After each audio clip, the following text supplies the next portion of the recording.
Hello, welcome to Get a Better Broadcast Podcast and Video Voice. I'm Peter Stewart. On Twitter, it's Tweeter Stewart, TWEETERSTEWART, phonation and resonation and everything else in between to help you get a better broadcast, podcast and video voice. Thank you for listening. You may want to refer to the show notes today because we've got a phrase in there I'd like you to look at specifically for something which is up and coming in a few moments' time. Okay. But beware, don't read too far because you may see all of the other material around it which will give you an answer. If you can't, I'm going to lead you through, so maybe pen and paper instead may be something good for you because I need you to write down a phrase. Okay, well, we'll have a look at that in a bit. So punctuation, a good script, of course, should be properly punctuated because it's going to be read aloud. So write the punctuation for someone who's going to be reading it aloud, not just reading it with their eyes. They may not stick strictly accurately to the grammar and structure we were taught at school, but whatever works to help the reader make sense of the sentence, so where to place the inflection, where to pause and so on, and we'll look at marking up scripts in a few weeks' time. We've got a whole section on that, how to mark up scripts for pause and phrasing and breathing and intonation and things like that, as I say, in a few weeks' time.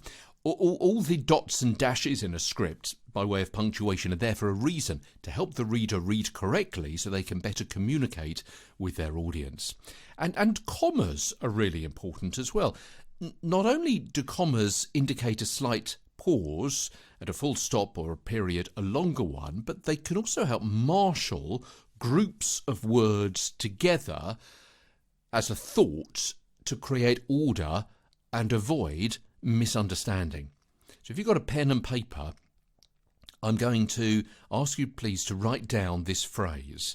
And because I don't want my intonation to lead you astray, okay, I'm going to say the words in reverse order, if that makes sense, because otherwise I may give away part of the exercise when I actually say the words going forward as a phrase. So start the right-hand side of your piece of paper, and I want you, the last word in this phrase is nothing. Okay, nothing. And then the previous word to that is. The previous word to that is man.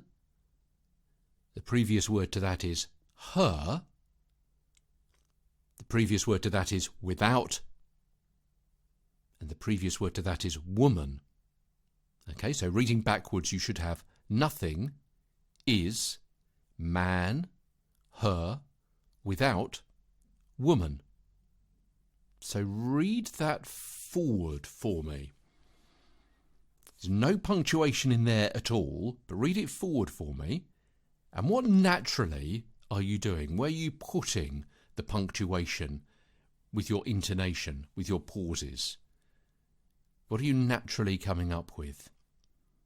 Okay, so put the punctuation where you think it should go, depending on what you naturally deduced that sentence to be. Okay, so let's look at it. Let's look at it together. And I think there are certainly two ways of looking at that phrase, that sentence. So you could be woman, colon, without her, man is nothing. Now some of you may be going, yeah, absolutely, that's what it says. And others of you will be going, oh, God, I didn't realise that. Really? Hold on, let's have a look at that. Woman, colon, without her, man is nothing. Or it could be, woman without her man is nothing. So woman, comma, without her man, comma, is nothing. Two completely different ways of saying it. The same words, the same sentence, but have two completely different meanings. Okay, I've got a few more of these just for a little bit of fun. Okay, here's one. Most of the time, travellers mark their luggage. Are we referring to people in DeLorean cars, time travellers, or simply tags on cases? Most of the time, travellers mark their luggage. You'll see these in the show notes. Let's go get a little Italian baby. I'm saying them like a smart speaker might do, just so I'm not giving too much away in my intonation. Again, you'll see how that you'll hear how that phrase, that sentence can be said in 2 or 3 different ways, and there's 4 more in the show notes that you can have a look at and have a bit of fun with as well. And some scriptwriters even mark their copy with the actual word pause to show where the reader needs to take a second rather than merely using a comma to indicate that. And also make sure that your punctuation matches the tone of the content. So if it's a calm and collected, smooth, aloof script, filling it with capital letters or exclamations will create a cacophony of dichotomy in the mind of the reader. The word's meaning and how they're being directed in the reading will be confusing and conflicting.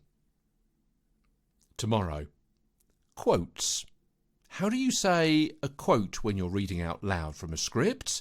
That's what we'll come to tomorrow as Get a Better Broadcast podcast and video voice continues. From London, I'm Peter Stewart.